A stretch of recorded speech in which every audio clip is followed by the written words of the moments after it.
कहानी। एक उत्तम विचार और उपदेश। समय की बात है, एक छोटे से गांव में एक प्रसिद्ध गुरु रहते थे। वे बहुत ज्ञानी, धैर्यवान और परोपकारी थे। उनके उपदेशों से कई लोग प्रभावित होते थे और उन्हें जीवन में सही दिशा प्राप्त होती थी।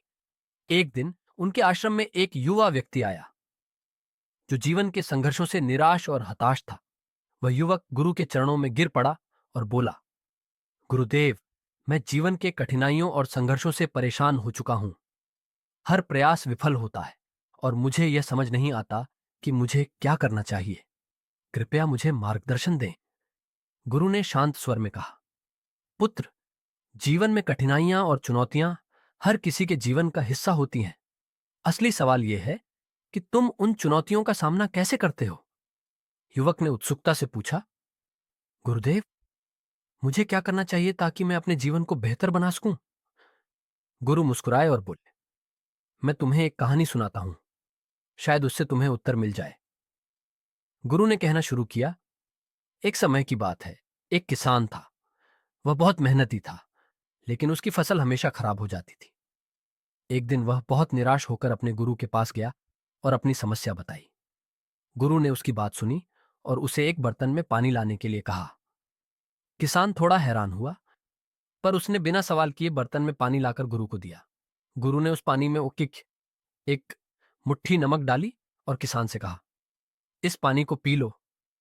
किसान ने जैसे ही पानी पिया, उसने अपने चेहरे को घृणा से मरोड़ा और बोला, यह तो बहुत कड़वा है, मैं इसे नहीं पी सकता। ने मुस्कुराते हुए कहा, अब चलो मेरे साथ। वे दोनों एक पास के झील पर गए। वहां गुरु ने उसी मुट्ठी नमक को झील में डाल दिया और फिर किसान से कहा, अब इस पानी को पीकर देखो। किसान ने झील का पानी पिया और बोला, यह तो बहुत मीठा और ताजगी भरा है। गुरु ने समझाते हुए कहा, देखो पुत्र, जीवन की समस्याएं और कष्ट उस नमक की तरह है।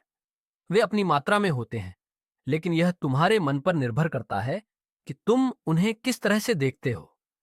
अगर तुम अपने मन को संकुचित रखोगे तो समस्याएं तुम्हें कड़वी लगेंगी, लेकिन अगर तुम अपने मन को विस्तृत कर लोगे तो वही समस्याएं तुम्हें जीवन का एक छोटा हिस्सा लगेंगी और तुम्हें उनसे निपटना आसान लगेगा। कहानी सुनने के बाद युवक की आंखों में चमक आ गई। उसने समझ लिया कि उसकी समस्याओं का समाधान उसके अपने दृष्टिकोण में छिपा हुआ है। वह गुरु को प्रणाम करके अपने जीवन में इस उपदेश को अपनाने का संकल्प लेकर चला गया। गुरु ने अंत में कहा, याद रखो, समस्याओं से बच नहीं सकते, लेकिन उनके प्रति अपने दृष्टिकोण को बदलकर तुम उन्हें अपने जीवन का सामान्य हिस्सा बना सकते हो। यह कहानी हमें सिखाती है कि जीवन में समस्याएं अपरिहार्य हैं, लेकिन हमारा दृष्टिकोण और विचार ही हमें उनसे पार पाने का रास्ता दिखाते हैं।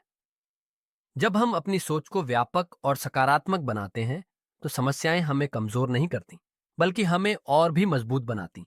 Thanks you.